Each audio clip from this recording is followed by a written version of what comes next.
আগুন জমিন থেকে উঠতে থাকবে আগুন।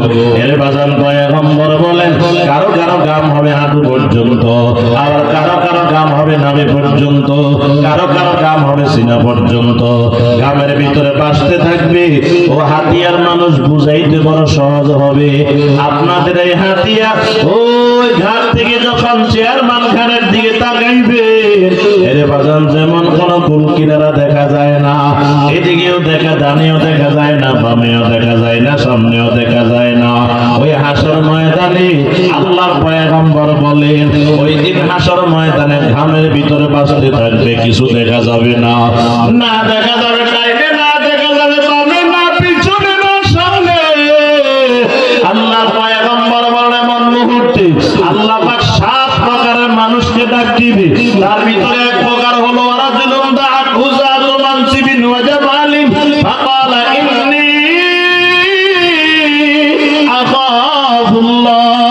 ওই দিন 7 প্রকারের এক প্রকার তারা যারা দুনিয়াতে যুবতী দেখা, উচ্চ বংশীয় সুন্দরী যুবতী, তারা ডাকছে আসো আমার মনের চাহিদা মিটা দাও। যুবক বলছে না না, আমি তোমার চাহিদা মিটাইতে পারবো না, গুনাহ করতে পারবো না, আল্লাহর ভয় করি। যদি এই কথাটা বলিয়া গুনাহ থেকে বাঁচতে পারে, আল্লাহর পয়গম্বর বলেন হাসর ময়দানে ওই যুবককে আল্লাহ ডাক দেবে,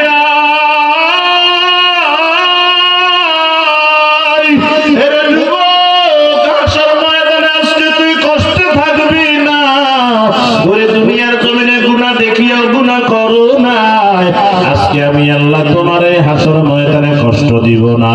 ওই দিন আল্লাহ ডেকে ডেকে ডেকে ডেকে ডেকে ডেকে এই যুবকদেরকে আল্লাহর আরশের নিচে ছায়া দিয়া ধন্য করবেন। জোরে জোরে বলেন সুবহানাল্লাহ। মুসলমান আমার বাবা, তাহলে 2 নাম্বার সবর আনিল মাসিয়া, গুনাহের থেকে সবর যদি করতে পারেন আরশের নিচে ছায়া দান করবেন আমার আল্লাহ। কথা শেষ রে বাবা। 3 নাম্বার কথা শেষ, খেয়াল করেন বাজান। 3 নাম্বার সবর আলাল মুসিবা, মুসিবতের ক্ষেত্রে সবর। ও নোয়াখালী আতিয়ার মুসলমান বলেন না বাজান, মুসিবত আসেনি? আসে না? আসে না? এর বাজান কে ইমাম, কে মুক্তাদি, কে বক্তা, কে শ্রোতা, কে রাজা, কে প্রজা, কোন ভেদাভেদ নাই, সবার কাছে মুসিবত অন্যা আসে না? আসে। যে যত বড় তার মুসিবত বড়। হয়তো কেউ প্রকাশ করে, কেউ প্রকাশ করে না। মুসিবত যত বড় হবে, সবার যদি করতে পারে, যত বড় মুসিবত পুরস্কারও তত বড়। মুসিবত যত বড়, যদি সবার করতে পারে পুরস্কারও তত বড়। দিবেন কে? কন্যা, জোরে কন্যা দিবেন কে? আল্লাহর কাছে কমতি আছে? আমার আল্লাহর কাছে কমতি আছে না, দিবেন আমার মালিক। এদিকে তাকান, প্রসিদ্ধ নবী, প্রসিদ্ধ নবী। আপনার কষ্ট পাইতেছেন মামা? আর একটু বলবো নি? বুঝবেন ইনশাআল্লাহ? বুঝবেন? এই পিছনে ওরা বুঝবেন না ইনশাআল্লাহ? দেখি তো কারা কারা বুঝবেন না, হাত তোলেন তো দেখি। 2-3 জন বলছেন। হ্যাঁ বুঝলেন? এদিকে তাকান। মুসিবত আসে, নবীদের উপর আল্লাহ মুসিবত দিয়েছেন। এই প্রসিদ্ধ নবী ইব্রাহিম আলাইহিস সালাম, আল্লাহ জীবনে বড় বড় 3টা মুসিবত দিয়েছে। বলবো নি? কষ্ট পাইতেছেন না তো? 1 নাম্বার, আব্বা কয় ইব্রাহিম মূর্তি পূজা কর। সন্তান কয় পারুন না। আব্বা পারবা না? মানে আমার দ্বারা সম্ভব নয়। খেয়াল করেন কেন? সন্তানের আব্বার দিলে মূর্তির মহাব্বত, সন্তানের দিলে আল্লাহর মহাব্বত। আল্লাহ না পারুন না, তাই নাকি? ঠিক আছে, আজকে যাও তুমি মূর্তি বিক্রি করো। ওই সময় বাজারে মূর্তি বিক্রি হইতো। কয় না পারুন না। আরে মিয়া পারবা না মানে? ঘরে থাকলে ঘরের কাজ করা লাগে, যাও মূর্তি বিক্রি করো। নিয়ে যাইতেছে মূর্তি বিক্রি করার জন্য। আব্বারে আব্বা মূর্তি তো বিক্রি করবো, এখন কোন মূর্তির কি ক্ষমতা, এটা কি বলতে হবে না? অ্যাডভার্টাইজ দেওয়া লাগবে, না দিলে কি মানুষ নিবে? দেওয়া লাগবে। তাহলে তোর মূর্তির কি ক্ষমতা একটু দেখান। আব্বা কয় দাও, এই মূর্তিটা নিয়ে বাজারে যাবি, জায়গা ওর নাকি? হ্যাঁ, যারা জায়গা পাইতেছে না এরা তো নাই, দেখতে খালি আছে। যারা বসার সামনে জায়গা আছে, বসে না, গায়ে বসে। মূর্তিটা নিয়ে বাজারে বলবা, যে ব্যক্তি মূর্তিটা নিয়ে ঘরে রাখবে তার কোনোদিন খানার অভাব হবে না। সমস্যা নেই। হ্যাঁ সমস্যা হলে ছাড়ি দিব, অসুবিধা আমরা সুবহানাল্লাহ নাই নাউজুবিল্লাহ নাই যে মূর্তি খানা দেয় না। আব্বা ঠিক আছে, ধরো এই মূর্তি নিয়ে যা বলবি যে ব্যক্তি মূর্তি নিয়ে ঘর রাখবে তারা কোনোদিন কলর আগে উঠবে না। অনন্ত নাউজুবিল্লাহ বাইরে না, নাউজুবিল্লাহ বাইরে কইয়ে বলিরা শুনবো জোরে করলে। ঠিক আছে, ধরো এই মূর্তিটা নিয়ে যাও, বলবা যে ব্যক্তি মূর্তিটা কিনে ঘর রাখবে তারা কোনোদিন আসমানে জমিনে কোনো বিপদ আপদে গ্রাস করবে না। হ্যাঁ মূর্তি তো ক্ষমতা কহ। আচ্ছা নিয়ে যাইতেছে, বিকালে আসছে আসে ইব্রাহিম টিয়া দাও, টিয়া তো নাই, মূর্তিও নাই, কি কম নিয়ে টিয়াও নাই মূর্তিও নাই। আব্বা বড় ঘটনা ঘুরে গেছে, কেমনে কইতে মামলে রে, কয় না অসুবিধা নাই, আব্বারে কেমনে ঠেকাই রেখে দেয়। আব্বা আপনি তো মূর্তি দিচ্ছেন, আমি বিক্রি করতে বাজার নিয়ে যাইতেছি, হতে আর একটু পেশা ছিল আমি টুকরিটা মাথার তো নামায় একটু হিসাব করি আমি পরে টুকরির দিকে রেনি ছায় যে ওরে সুবহানাল্লাহ মূর্তির গাল বরাবর কুত্তায় বুঝে না, বুঝছেন শিশি করে দিচ্ছে। আমি চিন্তা করলাম কি আব্বা গুলো মূর্তির এত ক্ষমতা, আমি কুত্তার মূর্তি এতে ঠেকাইতে পারে না। ও বুঝছি মামা আমারও মমতিল্লাই বই রয়েছে। আব্বা এবার কেমনে ঠেকায়, আল্লাহ কি হিকমত দান করছেন খেয়াল করে না। আব্বার আব্বা এবার আমি বলতেছি ক্ষমতা, কেউ খানার ব্যবস্থা করস, কেউ ফলরা ঠেকাস, কেউ আজাদ গজব ঠেকাস, এত ক্ষমতা কেমনে তোরা বলিস? দেখি তো কার ক্ষমতা কত বেশি, একটা আরেকটার সাথে লাগিয়ে আমার দেয়া তো আব্বা বলতে দেরি একটা একটা মারতে মারতে ফাউডার বানাই লাগছে, বাজার শুধু জমা দেয়। আব্বা কাছে ঠিক আছে টে অনেক দিন মূর্তি লাগে না, আব্বা যদি কেউ বেড়া মূর্তি কি মারামারি করতে পারে না ধরলে আটকে না, আব্বা বোঝানো বহুত ক্ষমতা। আব্বা ঠিক আছে টে অনেক দিন মূর্তি লাগে না, যা চলে গেছে। আরেকদিন সলা তো কম নেই মেলা ও বাৎসরিক মেলা হইতো, এলাকাতে বাইরে যায় মেলা করতো। ইব্রাহিম কি করেছে, ইন্নি সাকিম অসুস্থ। অসুস্থ কি এটা লম্বা কথা মেনে গেলাম না, কেন কয় না আমি অসুস্থ। আচ্ছা ঠিক আছে তুমি গ্রামে থাও, আমরা যাই। চলে গেছে। ইব্রাহিম আলাইহিস সালাম কয় গ্রামের ভিতরে যে একটা মূর্তি পূজার একটা ঘর আছে, হ্যাঁ মন্দির, হিয়ানে গেছে যা লাড়কি খান লই গেছে, যায় দেয় যে উমারে কেউ মন্দির দিয়ে বসে বাড়াইছে, কেউ খেত দেয়া যায়, কেউ ফাঁসা দেয়া যায়। এটা কি আমরা তো দেন এখন বুঝতে না যে গ্রামে আছে যে মাদ্রাসা এনে ঢুকতে হিন্দু ভাই, হ্যাঁ এনে মন্দির এই মনে করেন একটা ডিঙ্গায় ভিতরে ঢুকন লাগে, বুঝলেন এরকম। এখন ইব্রাহিম আলাইহিস সালাম ইগুন কি আয় এনে রয়েছে কেনে রয়েছে কেনে রয়েছে ইকে মাসকার 10-12 আতি এনে রয়েছে। এখন আউযুবিল্লাহ বিসমিল্লাহ সারা ডাইন দিক থেকে মায়ের শুরু করছে, বড়টা বন্ধ যেত না আর মারান যেত না, পড়ে বড়টার মারা বাম দিক থেকে আবার মায়ের, মোটামুটি সবগুলোর মারিয়া লাখ লিটারে বড়টার গলায় এমনি ঝুলাইয়া দিয়ে চলে গেছে।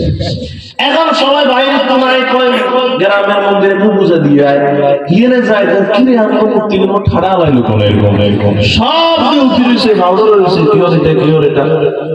ইব্রাহিম সাল্লাল্লাহু কেউ না ইব্রাহিমের দরিয়ানো আনছি, ইব্রাহিম আলাইহিস সালামের দরিয়া। ইব্রাহিম আমাদের মূর্তিগুলা বাইনছে কোনে দন না বড় লাকড়ি দিয়ে লোক হারিয়েছে, উল্টা আল্লাহ বলে তোমরা শেষ করে লাগবে।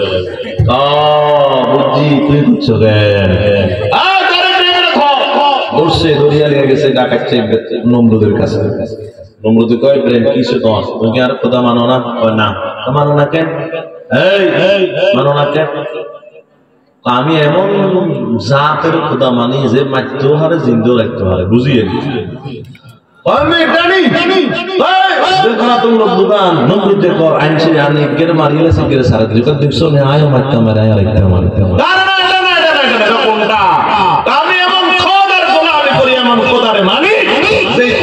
মালিক যে আল্লাহ প্রত্যেকদিন পূর্ব দিক থেকে সূর্য উঠায় পশ্চিমে ডুবায়।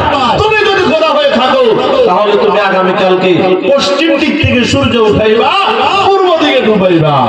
এতে কয় ফাবহি পাল্লাবি কাপড়ায় তোমার আসুদ্ধ গোষ্ঠী হয়তো না, যতদিন হাইতে না ততদিন তোমার আমি খোদাও মানতে পারতাম না। সুবহানাল্লাহ। মুসলমান আমার বাবা, এক নাম্বার পরীক্ষা বলছিলাম ইব্রাহিমকে আল্লাহ তিনটা বড় বড় পরীক্ষা করছেন। এক নাম্বার পরীক্ষা, এবার ইব্রাহিম আলাইহিস সালামের আগুনের ভিতরে বলাও, আগুন কত বড় হয়েছে, কতদিন জোগাড় করছে, লম্বা কথারে বাজান, সেদিকে গেলাম না, শুধু আমি এই পরীক্ষাগুলো বলতেছি। এক নাম্বার, ইব্রাহিমের আগুনের ভিতরে বলায় দাও, কেমনে বলাইছে লম্বা কথা তাও ছেড়ে দিলাম বাজান, শেষ পর্যন্ত আগুনের ভিতরে বলাইছে। ইব্রাহিম আলাইহিস সালাম আগুনের ভিতরে পড়ার আগে যে মালিকের ডাকছে, আগুনের ভিতরে পড়িয়াও ইব্রাহিম সেই মালিকের ডাকে। আজকে তো আমরা সুখে থাকতে আমরা কত হাসি উজ্জ্বল চেহারা নিয়ে চলি, একটু বিপদে পড়লে বলি আল্লাহ বুঝি আমগুলো দেখছে আর কাউরে বুঝি দেখে নাই। ইব্রাহিম আলাইহিস সালাম তো এমন কথা কয় নাই রে বাবা, আগুনের ভিতরে পড়িয়া জিকির শুরু করে দিয়েছে। আল্লাহ ডাক দিয়া কও, ইব্রাহিম আমার ইব্রাহিম আগুনের ভিতরে পড়ছে, কি লাগবে জিজ্ঞাসা করো। ইব্রাহিম আলাইহিস সালাম আগুনের ভিতরে পড়ে আছে, জিবরাইল আসছেন, ইব্রাহিমকে জিজ্ঞাসা করো, ইব্রাহিম আপনার কি লাগবে একটু আপনি আমারে বলেন। আপনি কেডা? আমি জিবরাইল। আসছেন কেন? সহযোগিতা করার জন্য। কে পাঠাইছে? আল্লাহ আমারে পাঠাইছে। আমি যে আগুনের ভিতরে পড়ছে আল্লাহ কি দেখে না? কই দেখে তো। দেখলে আপনি কেন সহযোগিতা করতেন? আমি আগুনের ভিতরে পড়িয়া যত সহযোগিতা নিতে চাই সব সহযোগিতা নিব আমার মালিকের কাছ থেকে। জিবরাইল আলাইহিস সালাম চলে গেল। আল্লাহ কয়, ও জিবরাইল আমার বন্ধু আমার খলিল ইব্রাহিম কি বলছে? ভাই ইব্রাহিম তো বলছে আমার থেকে সহযোগিতা নেবেন, আপনি নাকি সহযোগিতা করবেন। কথাটা সত্য বলেছে। এবার আল্লাহ ইব্রাহিম আলাইহিস সালামের আগুনের দিকে ইশারা করিয়া কয়,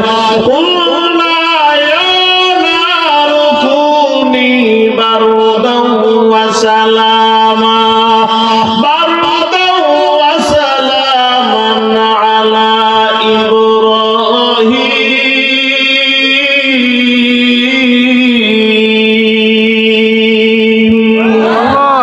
ইব্রাহিম আলাইহিস সালামের আগুনের দিকে আল্লাহ কয়, ইয়া না হে আগুন কুনি হয়ে যাও বারদান সালাম, আরামদায়ক ঠান্ডা। বারদান মানে ঠান্ডা, সালাম মানে আরামদায়ক। বারদান মৌসুম, সালাম তার সিফত। খেয়াল করেন বাবা, আল্লাহ কয় বারদান সালাম, আরামদায়ক ঠান্ডা হও। এমনি এমনি ঠান্ডা হও না, আরামদায়ক ঠান্ডা হও। যখন আরামদায়ক ঠান্ডার কথা বলেছে ইব্রাহিম আলাইহিস সালাম বলে, আরে আমার জীবন বেরোয় তিন ভাগে ভাগ করা হয়। এক ভাগ আগুনে পড়ার আগের জীবন, আরেক ভাগ আগুন থেকে বের হওয়ার পরের জীবন, আরেক ভাগ আগুনের জীবন। এই তিন জীবনের ভিতরে এই দুই জীবনে আমি কত শান্তি পাই নাই, আগুনের জীবনে আগুনের ভিতরে পড়িয়া আমি যত শান্তি পাইছিলাম। সুবহানাল্লাহ। কেসে ইব্রাহিম নবী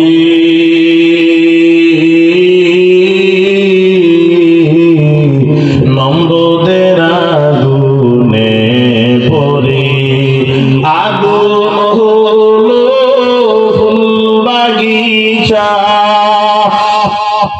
আগুন হলো ফুল বাগিচা, নবীর পশম জ্বলে না। হামেশা জিকির করো মুমিন, গাফিল থাইকো না। একদিকে সে মুসা নবী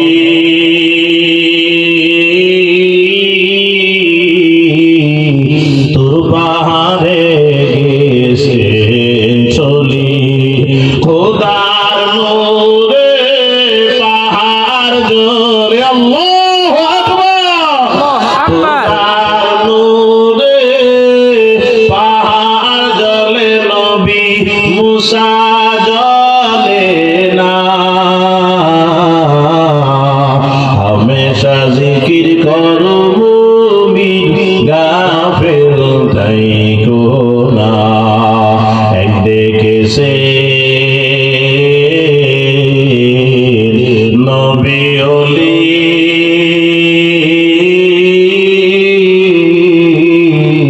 খোদার সাথে গেছেন মিলি, দিয়াছিলেন